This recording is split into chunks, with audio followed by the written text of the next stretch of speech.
Hello, and the How Great Is Ball training camp tour rolls on. We're back in LA, Westwood to be specific, for the UCLA Bruins, and I love everything about this team. I had a chance to call some of their games late in the year last season, and you could just watch this thing and how it's building and building and building. And this year, they have 87 freshmen and sophomores on the squad. We're going to talk to not necessarily all the young guys. We're going to talk to some of the older guys here on the Yogi Roth Show, How Great Is Ball training camp tour. Really fired up to partner with SiriusXM College Sports on this, so you can listen to it on SiriusXM College, wherever you listen to SiriusXM, and of course, however you listen to podcasts. Just search the Yogi Roth Show. So today's show, we're at training camp, and it's the final legit full practice for training camp because the Bruins open up on a Thursday night on the road against Cincinnati.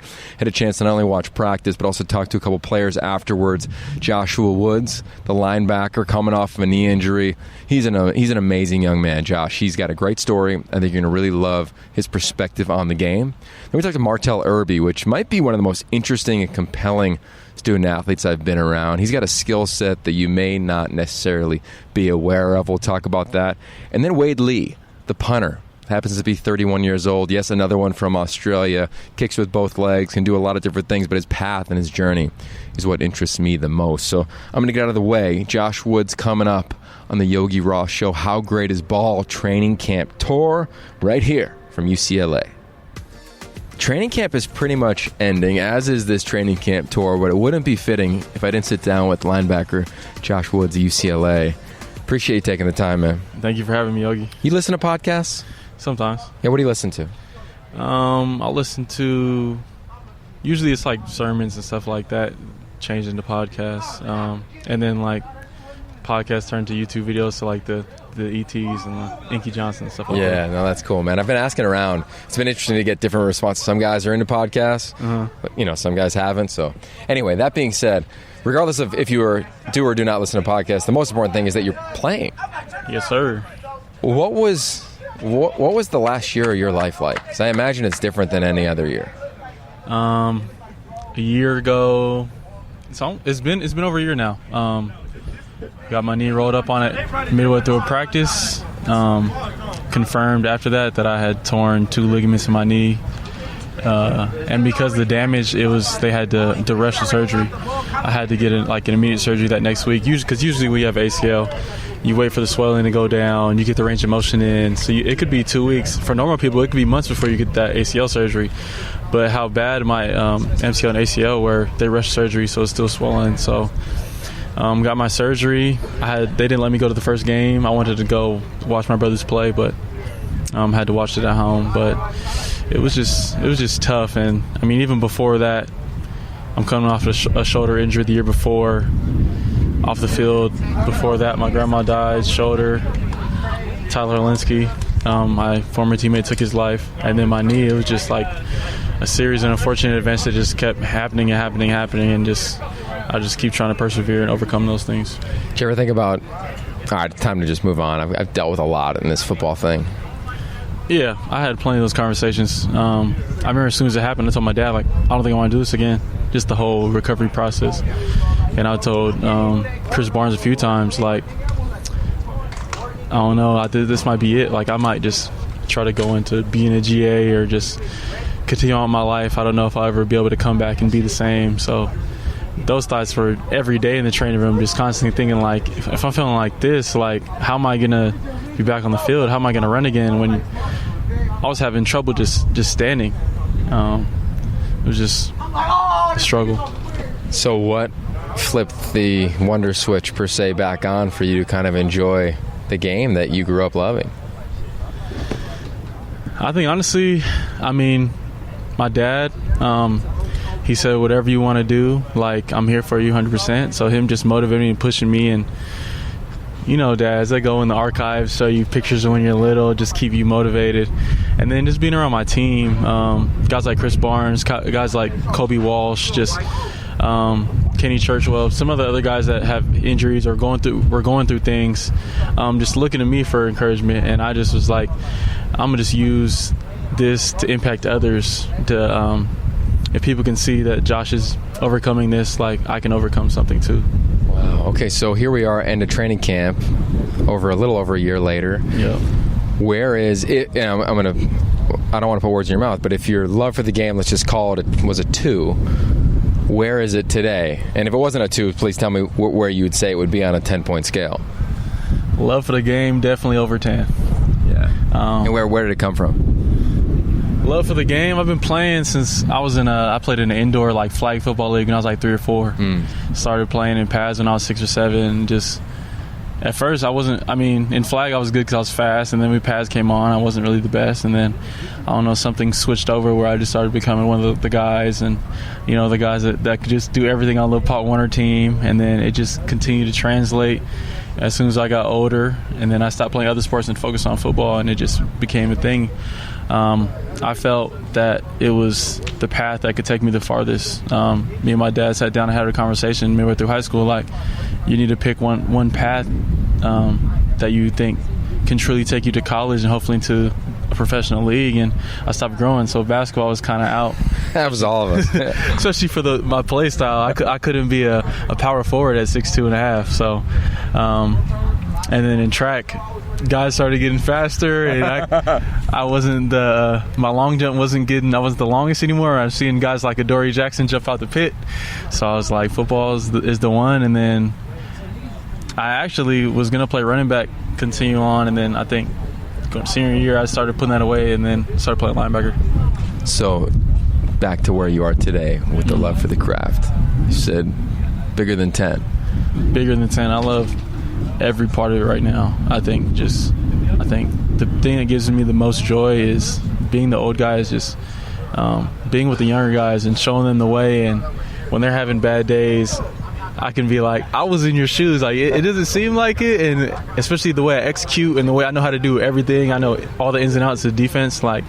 It might not seem like I was ever that guy, but at one point I was the freshman that didn't know. I was on the second scout team, didn't run out on there, didn't know any techniques, was having to go over the drills over and over again, getting yelled at by the coaches, and being the young guy that couldn't seem to quite get it, understand the game yet. So just having them to encourage and just seeing how far I've come in football and everything, and it's just awesome to see that transition, I think, for me. I think so too. I think we fall in love, out of love, and in love with our craft, whatever that is. Mm-hmm. Sounds like that happened to you in football. Yeah. Do you think as though you get into deeper tide pools, or you're in the deepest one now regarding your connection to this game and this craft? Can you repeat that one? Do you think you're as deeply in love with football and what it takes to compete at this level than you ever have been before, based on what you've gone through? Yeah, I think because of what I've gone through, it's made me just appreciate all the little things and being able to run and just be out there and play the game. Because, when you're not out here, it just puts everything in perspective. I would do when I was laying in my apartment bed. My mom took care of me for 2 weeks in my apartment because I couldn't get around, I couldn't walk or anything. And I'm getting Snapchats and texts from Chris, having him come over to play Madden, and we're just talking about all the season and things that he's facing that I can't be there to help him with, and just put everything in perspective. I would do anything to get out of this bed and be able to go do a 3-hour practice right now if it's possible. I would do whatever it takes to go run sprints or just do any conditioning right now because I can't. So things like that make you appreciate all the hard work and things that are a part of the game. And it's just, even when I was hurt, I remember telling them guys, if you guys want to, I'll come watch film. I miss the game so much. I'd be in the training room, whenever you guys have time, I'll be in there if you guys want to talk about something, and I'll put up the game film or the practice film, or I'll scout ahead for the guys just to be I just wanted to feel a part of something, because being away, it just hurts so much. Yeah, I go back to it a lot, man. Football is the ultimate team game. You just are connected to it. So before I let you go, how connected is this team now? You've seen transition, you've seen success, you've seen struggles, personal, collectively within the team. Where are we now entering the 2019 season for the Bruins? I'd say this UCLA football team 2019, because Coach Kelly says, with so many young guys, they don't know any better. They don't know anything different than what we do right now. that they just are loving this process, and like we're really connected. And even though there's like not a disconnect, but like there's a lot of young guys and there's guys on like the older end, like there's a few of us 50 years or transferred guys, like we bridge the gap just how connected and we are like a family. Like I can be goofing around and eating dinner with the D-line or with the specialists or with the DBs or the receivers, and it's just we're all brothers. It's not like any groups or cliques that don't get along with each other. I think this team is very connected, and I think when it comes to game day, we'll all put on a line for each other because we feel like you'll do anything for your brother, and we'll go to war for each other. And I think this is the most like connected and the best chemistry I've been a part of probably since my freshman year. So my freshman year, we had a lot of older guys that went on to the league, and I think they had the chemistry and they had the stuff down as far as the playbook and stuff like that. So I think we're on that path again. And even if we're not at that level that we were my freshman year this year, I can see it getting that way because the way the younger guys are coming to work every day and the way that they're intense in their love and passion for this system and the program is. That's so well said. You're such a good interview. Thank you. I appreciate it. Learn from the best. Oh, yeah, there it is. All right, Josh Woods, appreciate it. Hey, stay healthy this year. Yes, sir. Can't wait to call the San Diego State game, and can't wait to talk to a couple of your teammates. We'll be right back here on the Yogi Roth Show. How good was Josh, man? He's so big time. Also, as big time to me is coffee. You know I'm a coffee guy. If you've listened to this podcast, Kona Red Coffee is where it's at. Check them out at KonaRed.com. They're a proud partner of the Yogi Roth Show, and as we've gone around the Pac-12 footprint and I'm watching film in the offseason, and now as we get into the season, it's all about Kona Red all the time. I wake up and get going because they have a little bit of everything. They have premium coffee beans if you want to do it like that. They've got the cold brewed coffee if you want to do it like that. They got the cans, which I absolutely love. The cans, they have a juice, the Hawaiian Cascara juice, which is pretty fun as well. So I think they bring you all things in the coffee world. They come from the volcanic mountain slopes of Hawaii. And if you need a little bit more info, check out KonaRed.com. Or if you want to get it and put it in your car like right now as you're listening, go to Vaughn's, Albertsons, Pavilions, Ralph's, Bristol Farms, Sprouts, and many more. Kona Red Coffee, proud partner of the Yogi Roth Show. All right, let's get back to these incredible interviews. We got one that I think is really going to light you up, and if you're drinking coffee, that'll be good because you already have juice. But if you don't need any, this next man, Martell Irby, when he tells his story about his love of music, that's going to get you jacked up a little bit as well. One of the more interesting men I've interviewed throughout the training camp tour. A lot of talent on the football field at UCLA. Not a lot of guys I know that can be talented on the field and in the studio. Martell Irby, the running back, musician, jack of all trades. Thank you for joining the show, man. It's a pleasure, man. Like you said, it's always been fun, to go out on the field and display the talents that God has given me out on the field. But in the same breath, I also like to just utilize everything that I've been given in life, So music was a big part of that. It's been a part of my story since I was young. So I'm just still trying to incorporate both while chasing my dreams athletically and musically. Okay, so there's a lot to break down there. Yes, let's just start music, right? Is it God-given? Like, did you work at it? Are you one of those guys that doesn't need to read music? Does it come naturally? What was the first instrument placed in your crib? How did this shake out? So since I was about, I want to say 10 years old, I started taking drum lessons at a local music store that my mom took me and all my siblings to, and that kind of started it all. So once that happened, I was at a music conservatory elementary school, and I got the recorder in third grade, and then fourth grade I had to choose an instrument. So initially I chose the trumpet, but then my music teacher was like, we need more saxophonists. So I was like, okay, I'll play the saxophone. So once that happened, it was probably a year. So fourth grade, by fifth grade, I was in the San Diego Youth Symphony. And every Saturday, football game or not, every Saturday morning, I was in Balboa Park playing. And it was just kind of my getaway, So I had concerts there. And then that lasted all through elementary school. Then middle school, instead of going to the local middle school that all my friends went to, my mom kind of sent me to a performing arts school, San Diego School of Creative and Performing Arts. And my sister was already there for dance, so it was easy, So I went there, and that's kind of when music became a big part of my life, I could say. It kind of took a step to the next level, because not only was I taking music classes, but I also was being placed in drama classes and choir classes, and it was kind of really pushing me to the next level musically while also doing the same thing athletically. So that was kind of when it just changed. It was, for a minute there, it was a lot, and I didn't really want to take music seriously because I was like, I'm an athlete, you know, I want to play football. But eventually I started to realize that, you know, I need to utilize all the gifts that I was given. So from 6th grade to probably 10th grade, I had that mindset as, bro, I'm a football player, you know, I don't need to do this music stuff. But in the 10th grade, there was jazz band auditions, and I was like, I've always wanted to play the jazz that I hear on the radio and stuff.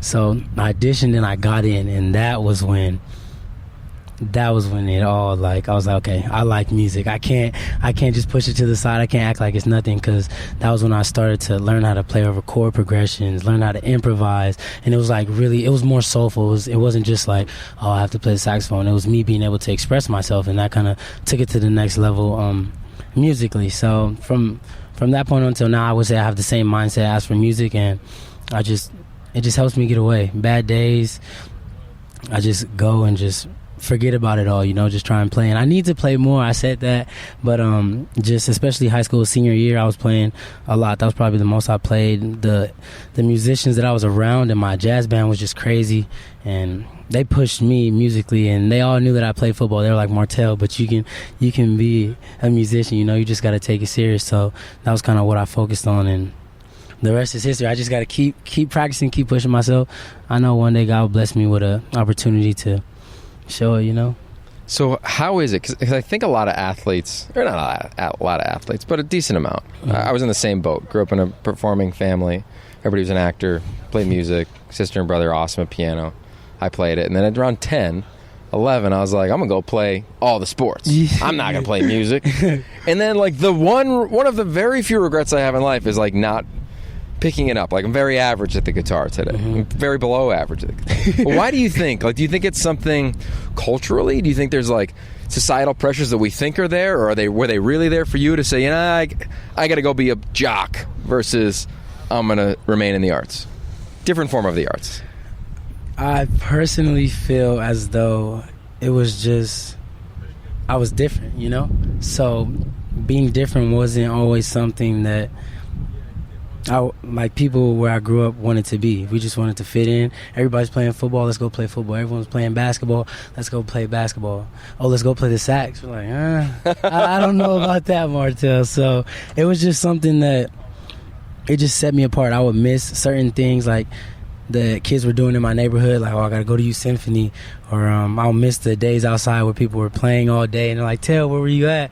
You know, but slowly I started to understand that it's a part of me, you know. And yeah, the stereotypes of being a jock, they didn't kind of correspond with being a musician, you know. So I said, forget it, you know, I'm gonna be me. This is who I am, and I love music, and that's what I like to do, and I also love football. So yeah, I love that. Okay, so I'm going to tell you a quick story. Back in the day, I coached football, and we had a receiver who couldn't run a slant route. Like, he just struggled running it. Like, it's a 3-step slant route. He'd run it at 5 or at 1. Really big guy. He ended up playing in the NFL for a long time. Wow. But we noticed he always had his headset on, like jamming to music. So we're like, let's try something different. So we said, hey, man, why don't you think about running the slant route like it's a beat in your head, like ba-ba-boom, ba-ba-boom, ba-ba-boom, right? And all of a sudden, totally altered. And he became a beast. I think he's still playing in the NFL, to be quite honest with you. What? That being said, I'm curious for you, like, and I think football players are artists in your own right. Is there an element of being a musician and the rhythm of playing the saxophone that if you think is part of your game as an offensive weapon? I have never really thought about that. But I don't know. I don't feel as though it's the same case, you know, as that guy. I don't really find ways to incorporate it. I kind of see it as two different things, but that's quite that's quite a story to really think about how the rhythm and what it takes to be a musician transfer over. That would be crazy, but nah. Well, we learn differently, right? You guys study that here. So that being said, when I hear the saxophone, and I wonder if like a layman listening would think, we always just wish that we could just jam, right? Like play on a stage, dimly lit. There's like, a couple of cocktails on a table, or exactly, right? Like you're swaying a little bit like the jazz club. Yes. Is that how you identify with that music, with that instrument? As in, that's the type it's like a smooth, like I think of jazz and I think of smooth jazz. Yes, that's the type of jazz that actually I would say that is definitely a part of it, but in my school we kind of focused on, because a piece of the music gets lost in just the smooth jazz or the Kenny G's. People kind of lose sight of the people who really, in my eyes, transformed what music is and how it was looked at from like I said in my other interview, like John Coltrane's A Love Supreme album, or Lester Young and Miles Davis and things like that. I feel like that kind of gets lost when people kind of just turn on the radio and they hear this smooth jazz, not actually hear the music that kind of transformed history musically. And so to me, I would feel like, yes, I love listening to smooth jazz, but at the same time, the traditional bebop and that's kind of more so of what I lean towards as far as music. That's amazing, man. And how are your teammates? Like, I'm assuming they know now if you have a saxophone in your locker. Yes. So, actually, I think it was winter break. Everyone was leaving on their way out, and I kind of I put on my saxophone because nobody was really in there, and I just kind of started playing. And like a couple of my teammates bent the corner, like, "What are you playing the saxophone?" Things like that, because no one really knew. I just only did it when I was alone or when I had quiet time. So yeah, people are kind of asking like, "Oh, you really play the sax?" Like, we thought you were just like, "Oh, I just went to performing arts school." Like, no, that's really a part of me. That's really what I do. So yeah, they're kind of asking questions. People want to hear me play, so I already know pretty soon I'm gonna have to play. But I'm not worried about it at all. It's cool. I can't imagine you being worried about performing. So before we let you go, we got to ask. There's one football question. As a performer, it seems as though, at least being out at a couple practices and talking to people around the program, you've had a hell of a camp. Where have you grown as a performer? What's the expectation for yourself this fall, and how much fun is it to play for Chip Kelly? So, the one thing that I would feel has changed with me being here is just confidence. Just kind of understanding that I'm here for a reason. I didn't come here by fault or anything like that. I understand that I was chosen amongst many to be here, so understanding that I have a place in this program and just being able to go out, trust my coaching, trust my ability, trust the positions that they have placed me in, and just execute, so that's kind of what I feel has changed as for me, and just believing in myself. And as far as playing for Chip, man, he's like, slowly I understand how he does it, like the playbook and stuff. Last year I was just kind of confused. There was just like a lot thrown out of me, so I didn't really understand what was being done offensively, the playbook and things like that. But this year, slowly but surely, I'm really understanding, like, okay, he's setting it up so we could do this, so we could do that. Like, it's just like, wow, like we really have a once in a lifetime chance to just play for Chip, and not only on the field what he does offensively and things like that, but just kind of as a leader, and just really being able to just the positions that he places us in. We're not out here killing our bodies. He's make sure that we're getting rest. It's really a science-driven program that we're in right now. He understands rest. He understands like what it takes to really be a winning team, and he's been there. He's been where we all want to go. So, okay, this is what you want me to do. Let's get it done. Let's make it happen. So just kind of understand where he's coming from, and really being able to understand, like, yes, it's about business, so that on the back end we can have fun winning. That's awesome. Yeah, he's a one percenter, much like yourself. The only saxophone playing running back that I've ever been around, man. Thanks for the time. Appreciate it. Of course. Thank you, man. All right, that's Martell Irby. We'll be right back here on the Yogi Roth Show. I've been looking forward to this guest for a long time. It's Wade Lead. Appreciate you coming on from Australia, 31 years old. have a big affinity for Australia, man, first and foremost. So I just want to welcome you to the podcast before and ask you if you've ever done a podcast before. Thanks, Yogi. It's a pleasure to be on here. Yeah, I actually did one out in Maryland, so they had a podcast out there when I was back there, but I'm sure it's not as good as this one, so I've been delighted to join your podcast. Well, I asked that because I've been going around the Pac-12 conference, and majority of athletes I talk to either haven't heard of a podcast or haven't done one. And it blows my mind. Yeah. So I don't know if it's because of your age, but I appreciate the fact that you're not a rookie in the podcast game. You're also not a rookie in life. No, certainly not. I've read about you. I haven't met you yet. But if you had to, and we're going to get into it, but if you had to characterize your journey to here at UCLA as a punter on the verge of getting your 4th advanced degree, how would you characterize it? I'd say words to describe would be difficult. It wasn't easy. Took a lot of determination, and there were definitely a lot of obstacles in the way. So it's sort of pretty cool to reflect back on where I come from. Obviously, only 3 or 4 years ago, I was sitting at home in Melbourne with no education, no degree, working a full-time job labouring. Fast forward, obviously, four years or whatnot, and sitting here out in beautiful sunny Southern California with you, and we're sitting in the sun here. So I couldn't have pictured any better. So okay, so I want to start back at the beginning because I really think this is a brilliant journey. Just to get out of the way, you're a really talented punter. You'll do great this year. But regarding your story, what was it like for you as an athlete growing up in Melbourne?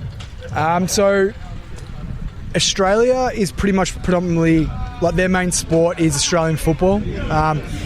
Most Americans think it's rugby, 2 completely different sports, just to clear that up. Australian football requires a lot of foot skills, so hand-to-eye coordination. So we're pretty much sort of growing up from ever since we can walk, just kicking a ball. So that's where you see all these Australian footballers coming to play college football predominantly as punters, excelling at that aspect of the game. Just because we've had that consistency with foot skills since we're 3 or 4 years old. So majority of the punters come over, I'm sure, as you see, like myself, being older. Mitch Wisnowski just getting drafted last year, laid a big tackle the other night. His 27-year-old rookie in the NFL, Cam Johnson, all these guys, he's at the Eagles, he's 28, only spent 2 years in the league. So we're all mature age, but that's just because everyone sort of drives to be a professional Australian footballer. And then, because we turned pro when we're 18, straight out of high school, so say if you spent 3 or 4 years in the system, you're still only 22 and your sort of dreams have been crushed, but that's when you start looking for other avenues to excel at, or these other options that you can do in life. And Nathan Chapman, the sort of founder of Pro Kick Australia, sort of opened that door up for another platform for us athletes to try and obviously excel at, and that's what I found in Nathan Chapman after I finished up my Australian football career and obviously made the transition over here. So it's awesome. It's awesome seeing so many Australians over here as well. Yes, so is training camp, as you can kind of hear the jugs machine behind us and some of the players. Yep. But you said turn pro at 18, and then sometimes a rugby player's dreams get crushed, and then they make the transition. Did your dreams get crushed? It was sort of broke down through injuries and whatnot. So obviously, I've never been the most talented player, but I've always been the most hardworking and prepared. So I never made any representative teams coming through my high school teams and whatnot, and I was never the best player, but I was always the most determined. And so I ended up making it further than most of my teammates and whatnot into the professional level. So reflecting back, I suppose at the time I was disappointed I didn't go further, but to see where I come from and where I ended up, I do sort of credit myself on obviously how hard I worked to get to where I did. So I don't think it was crushed. Obviously it was a big learning curve, and sort of looking back now, I think if I had have sort of come over here in this environment as an 18-year-old, at the time I was pretty immature. I'm still immature now at the moment, so I try not to lose my sort of funness or like my light humour and that. So, but if I'd have come over, I probably would have been caught up in the college life too much and wouldn't have taken this experience so seriously. Might have been overawed by the big lights, obviously playing in front of these big crowds. So I'm glad that did happen, because I think I'm right right now I'm right where I need to be in life. It's interesting. I asked that on the heels of athletes' dreams get crushed all the time. It's kind of par for the course. Yeah, whether you're definitely. good, you're bad, somewhere in the middle, like the sport's going to say we're done with you for the most part. But you also had a personal element. You're taking care of your mom. Yeah, that's right. That to me is the asterisk around dreams are crushed as just an athlete. Can you describe what that scenario was like, and how's your mom doing right now? Yeah, so I was 16, 17. I've got two older brothers, so they both moved out at home. Mum, when she was, I think, 18 years old, so she was riding a motorcycle and crushed all her discs in her back. Has had like 5 or 6 back operations. Has had all her discs taken out. She's got scar tissue wrapped around her spine. So she can walk, but she's been classed as disabled to some extent. So she struggles to get around for the most part. So I dropped out of high school, and obviously she couldn't work. She was on a pension but wasn't paying enough. So I had to start working at 16 just to sort of put food on the table and provide for myself. Obviously I couldn't leech off her. So it sort of it made me mature a lot quicker, being able, like, looking after someone else and obviously having to fend for myself. So it was a tough time, but I obviously think it made me grow as a person a lot more and a lot quicker. And then I've never had anything, as I said before, I've always had to work for everything in my life, so I never had anything easy or handed to me in my life. So it was cool. It only brought mine and my mum's relationship bond closer. On the back of my ear here, that's her initials I got tattooed on behind my ear. So KR. Yeah, Kim Richardson. So she went back to my mum and dad are separated, so she went back to her maiden name. So obviously that was pretty difficult, and then that was pretty much my inspiration to try and make a living back home playing Australian football, was to obviously try and make it there and be able to provide her, and because we weren't financially stable, so to be able to buy her a house, and obviously just so she didn't have to be dependent financially. So obviously that sort of got shot down, and this is sort of my plan B. So obviously try and ball out here and make it to the next level, because even if I can last 3 or 4 years in the league, I know I'm sort of older, but punters can stick around, to be able to provide her with stability, just so she doesn't have to worry about me or I don't have to worry about her. So that's a big driver for me, definitely. I love that. And, specialists, as you know, could have long careers. Yeah, for sure. My old roommate in college, one of them was Andy Lee. Oh, awesome. I'm sure you know. He's still balling out now. Yeah, he's still going. And I can remember when he was 18, he was like, I'm either going to coach high school football or play in the NFL. Like, he had one of two dramatically different paths, and clearly now he's got a chance to be a Hall of Famer. Okay, so moving on from that, it's a long path to get to where you are today, from when you make the decision of, okay, it's not working in Australia, and you're going to leave your mom, who's got health issues, as you referenced. Yep. You go to Maryland first. Yep. You looked at a couple other schools. You fell in love with college football and the fans, and of course everything that we love about the pageantry. But how have you changed since day one in Maryland on that campus to then deciding to make the transfer as a graduate transfer out here to UCLA? I don't think I've changed too much. Obviously, I've gotten better with the experience from when I walked in there.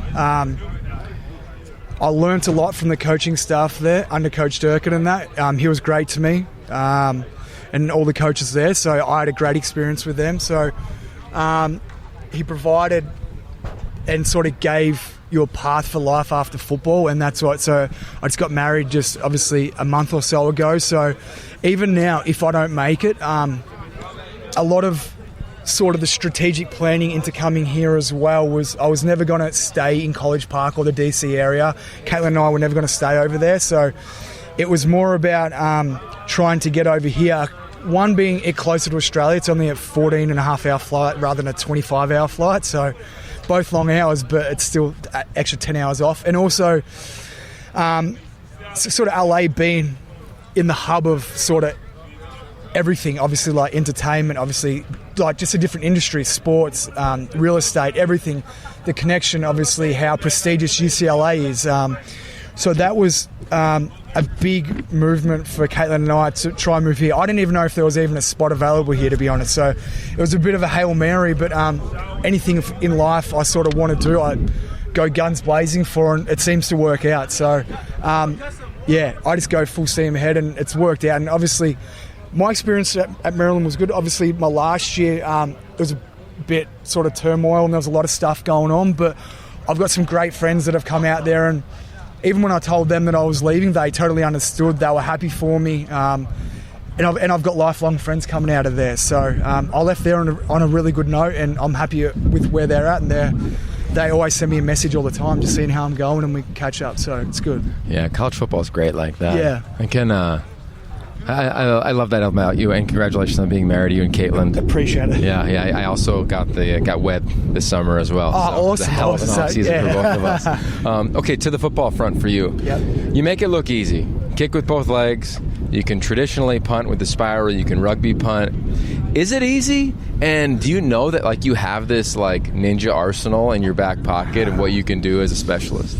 No, it's certainly not easy. Actually, one thing, I actually started off camp a little bit shaky. My last game that I played was obviously Penn State last year, our last game, and then I actually didn't do a spring because obviously I wasn't in Springbok, I wasn't on a team, so I was just back in Maryland studying to complete my Masters, and I was absent from sort of being around this environment for so long, so it took me about 5 or 6 sessions to find my groove. But in that 5 or 6 sessions, I started sort of doubting myself. I was like, what am I doing? But just sort of reflected, started watching old film at Maryland and see what I was doing wrong, and sure enough, so I've sort of started to find my groove now and that in a minute. But it's just all about, it's almost like golf. It's just trying to get better and just every day. Just not trying to improve things rapidly, but over a long period of time, just small adjustments.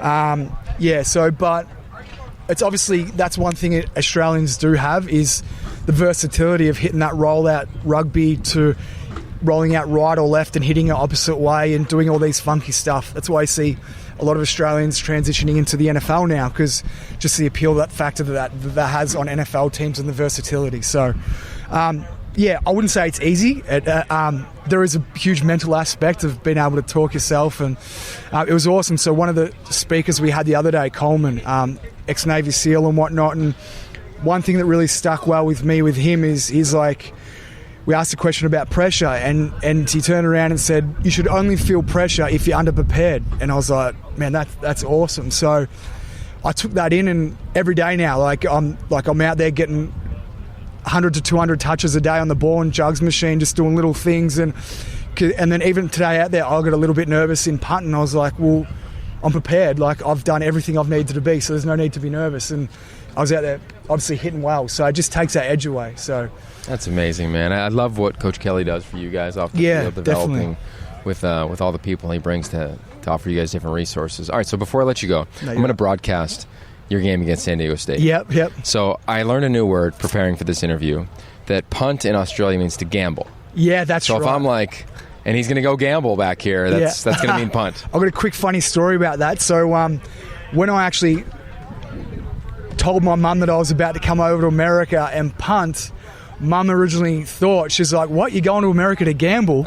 And I was like, no, it's a different type of punt. And I had to break down and explain to her what punting was in obviously college football. So it was pretty funny that when she first found out about that. That's classic. All right, so for my broadcast team, Lewis Johnson and Ted Robinson, and our producer Michael Molinari, who you will meet. Yep, cool. Give us a couple other terms so we can have some props back in Melbourne and Australia when they tune in to the Pac-12 networks to watch your game.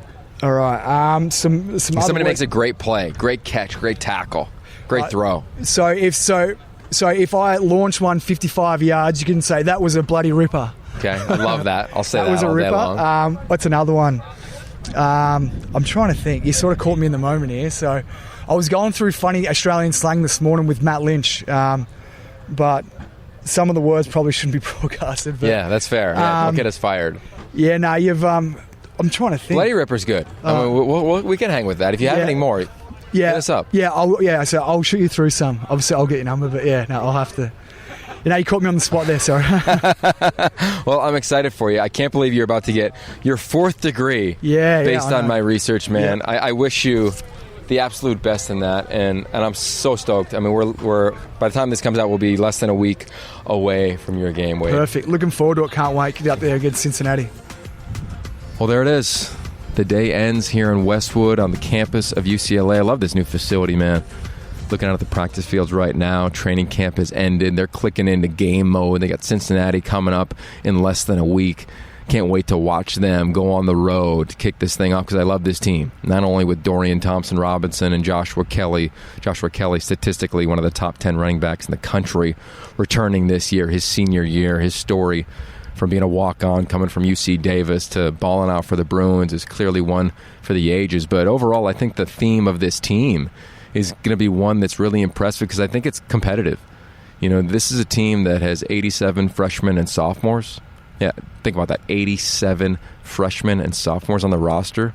Over 40 true freshmen. I mean, that's crazy when you think about overall those numbers within this program. But Chip Kelly and his staff, you can't give them enough credit. You know, the way that they operate around here, they operate with the phrase, the way you do small things is the way you do all things. And all the details are handled here at UCLA, and I can't wait to watch them because we saw glimpses of it last year with a young team and a freshman quarterback throughout the end of the season on the Pac-12 networks, calling a few of their games as they were close, and I think they put up over 400 yards in 6 of their final 8. But I think it comes together this year in different ways. I think they'll be in every game as the season goes on, and they got a chance to not only go bowling, but I think to make some noise in the Pac-12 South. So that's it from here. I'm heading home. Got to pack a bag, hop on one more plane before we finally get to games. Thanks for listening. And of course, if you need any more info, just go to yogiroth.com and sign up for the How Great Is Ball newsletter. Every Friday will be in your inbox with different stories, anecdotes, links, podcasts, interviews, etc. throughout the college football season. If you're listening to this podcast, you want some more past episodes from the Pac-12 conference in this How Great Is Ball training camp tour, again, just go to yogiroth.com. All right, I'm out of here. Peace.